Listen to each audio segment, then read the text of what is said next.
Banda, tole je Jernej. Jernej ima izkušnje s spolnostjo in abstinenco. Ja.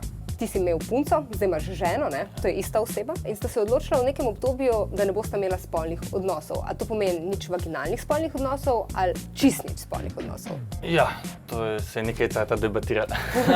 Sva se odločila čist brez spolnih odnosov, res pa je, da pač to ni vedno pač čist trapet. No. Hvala za iskrenost. A samo zadovoljevanje je dovoljeno ali ne? Načeloma ne. Zakaj? Da so prej imela spolne odnose, ne? Torej sva mogla veliko prečutiti, predebatirati in na koncu pač sem v resnici jaz dal pobudo zato, ker se mi je zdelo, da ne gledam več na njo kot na osebo, ampak kot nek objekt, nekaj, kar bo zadovoljilo neke moje potrebe. Ne? In kako se je ona odzvala? Je bilo čuden, ampak se je strinjala, da sprobava. Kako dolgo je trajalo to obdobje? Kakšno leto. A je tvoja odločitev tudi povezana kaj z verskimi razlogi ali sploh ne? Pri meni ima to veliko veze z verskimi razlogi. V katolištvu je greh imeti spolne odnose pred poroko. Je to popravni izpit? Bog ti lahko vse odpusti. Tako da jaz sem na to gledal, tako nekaj cajta sem pač bluzil po eni poti, pač če se zdaj najdem eno pot, za katero je pač, da je pravilna, bo Bog rekel, kul, bravo, model. A sta se zaradi tega, ker pač to leto ni bilo spolnih odnosov, kaj prej poročila?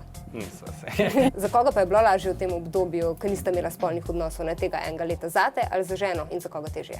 Ja, mogoče to za koga težje bolj vprašanje. Ne? Ja, jaz mislim, da je bilo zame težje. Ja. Kaj si pa ti v težkih trenutkih naredil?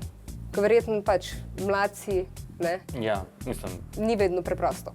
Probal sem nekaj drugega misliti, mogoče sem probal moliti, čeprav to meni takrat ni to šlo. no. Sem probal razmišljati o tem, da pač zakaj to delam. No. A potem, ko nista imela spolnih odnosov, nekaj časa, je bila pa spolnost boljša? Spolnost ni bila boljša zato, ker nisva imela spolnih odnosov. Spolnost je bila boljša zato, ker sva drugače gledala na spolnost. Podaritev en drugemu. In takrat je pač potem spolnost, meni se zdi lepša. A pa se je tudi sam način spolnosti kaj spremenil zaradi tega? Pač ja, mogoče si več časa vzamem. Pri otrocih boš od njih zahteval ali pa pričakoval vzdržnost do poroke ali jim boš dopustil nekako, da si sami izberejo svojo pot, kakršno želijo? Jaz ne bom v spalnico mojih otrok gledal. Jaz bi rad, da bom lahko svojim otrokom dal ta pogled, potem bojo pa z njim naredili tisto, kar bojo pač oni. Kaj je bil pa najbolj weird odziv, ki si ga kdaj dobil, ko si komu povedal, da ste se odpovedali spolnosti? Ti si se pa res spremenil. Pa si se? Ja, jaz takrat mislim, da sem se. Da je bil to en velik obrat v mojem pogledu. Hvala za ta iskren pogovor. Nikej.